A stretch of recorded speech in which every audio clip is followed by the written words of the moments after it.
Mr. Jagan Reddy, former chief minister. நிறைய தமிழ் பேருக்கு இருக்காங்களா? தமிழ்ல சொல்றேன். இதுக்கு முன்னாடி பின்னாடி இருந்து அடிச்சது யாரு? వైవి సుబ్బారెడ్డి గారు, కరుణాకర్ రెడ్డి గారు వీళ్ళెవరు మాట్లాడలా. ఏయ్ మాట్లాడు, మాట్లాడవయ్యా, మాట్లాడరా. మేము చచ్చిపోతాం, అరచేతిలో మేము హారు తెలిగించుకుంటామంటే హారు తెలిగించుకుంటే అంత, వెలిగించుకోపోతే అంత. వేసేసాడు, బాగా వేసేసాడు. ఈ డ్రామాలు చేయకండమ్మా ప్లీజ్. అంటాము చేసేస్తామా? 11 సరిపోలా, ఒకటికి పరిమితం చేద్దాం వాళ్ళని. ఫస్ట్ ఏంటంటే నిన్ను వదలరు. ఈసారి ఎన్నికలు పెట్టమని చెప్పండి, ఒకటికి పరిమితం చేద్దాం. కూడా నేను నీకు చెప్పలేను, ఏమైనా జరగచ్చు. మనం మన 5 సంవత్సరాలు ఏంటమ్మా? ఏం లేదు సార్, ఎక్కడా కూడా తప్పు చేయాల. నాతో చెప్తే చెప్పావు కానీ ఇంకెవరితో చెప్పకు, ఎవరు నమ్మరు. ప్రజలకు చెప్పిన ప్రతి మాట నెరవేర్చడం. మనం చేయని కూడా ఎంత స్ట్రాంగ్ గా చెప్పొచ్చని మిమ్మల్ని చూస్తేనే తెలుస్తుంది సార్. మేనిఫెస్టో అన్నది మామూలుగా రాజకీయ నాయకులకు మేనిఫెస్టో ఇస్తారు.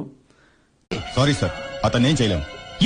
ఎందుకు? అతను పిచ్చోడు, చట్టం పిచ్చోళ్ళని శిక్షించదు. ఎన్నికలు అయిపోయిన తర్వాత దాన్ని చెత్తబుట్టలో వేసే పరిస్థితి నుంచి ఆ మాట నువ్వు చెప్పకూడదు. ఎందుకు చెప్తున్నావు? ఆ మాట నువ్వు చెప్పకూడదు. మేనిఫెస్టో అన్నది ఒక డెఫినిషన్ ఇచ్చి మాట్లాడితే ఏం బిహేవియర్ ఇది? మేనిఫెస్టో అన్నది నిజంగా ఒక బైబిల్ అని, ఒక ఖురాన్ అని, ఒక భగవద్గీత అని ఒక డెఫినిషన్ దానికి ఇచ్చి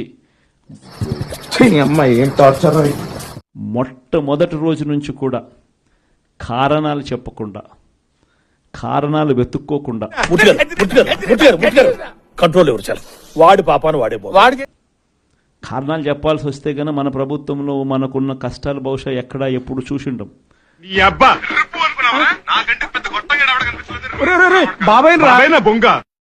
ఎప్పుడు చూడని కోవిడ్ లాంటి సమస్యలను కూడా ఎదుర్కొన్నాం, అది కూడా 2 ఏళ్ళు.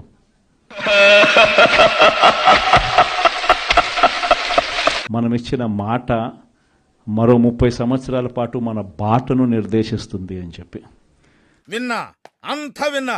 నువ్వేమన్నావో నేను విన్నా, మన పెద్దలు విన్నా అని ఎప్పుడు కంప్లైంట్ అనేది ఎక్కడ చేయాల. పలానోడు అది చేశాడు, పలానోడు ఇది చేశాడు అని చెప్పి ఎప్పుడు కారణాలు వెతుక్కోలే.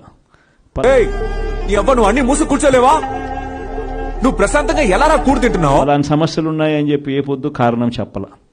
ఎప్పుడు కూడా ముఖాన ఎప్పుడు చిక్కటి చిరునవ్వే చూపించాం.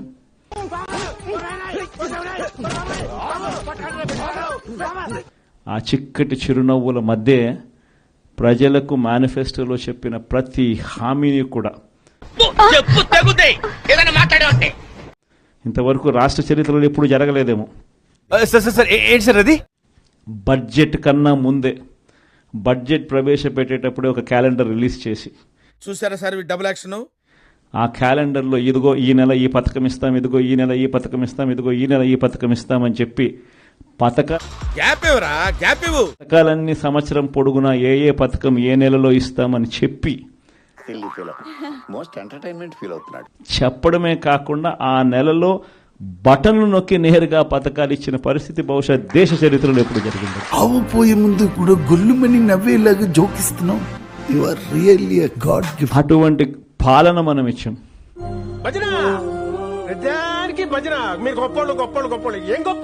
ఈరోజు చూస్తే చంద్రబాబు నాయుడు బడ్జెట్ కూడా ప్రవేశపెట్టలా.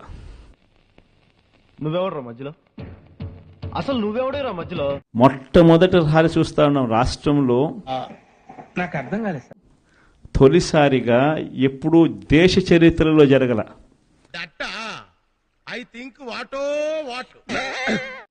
రాష్ట్ర చరిత్రలో ఎప్పుడు చూడల. భరించలేకపోతున్నాం బ్రో, డబుల్ పేమెంట్ ఇస్తానని కాదండి, మీరు చెయ్యాలంతే.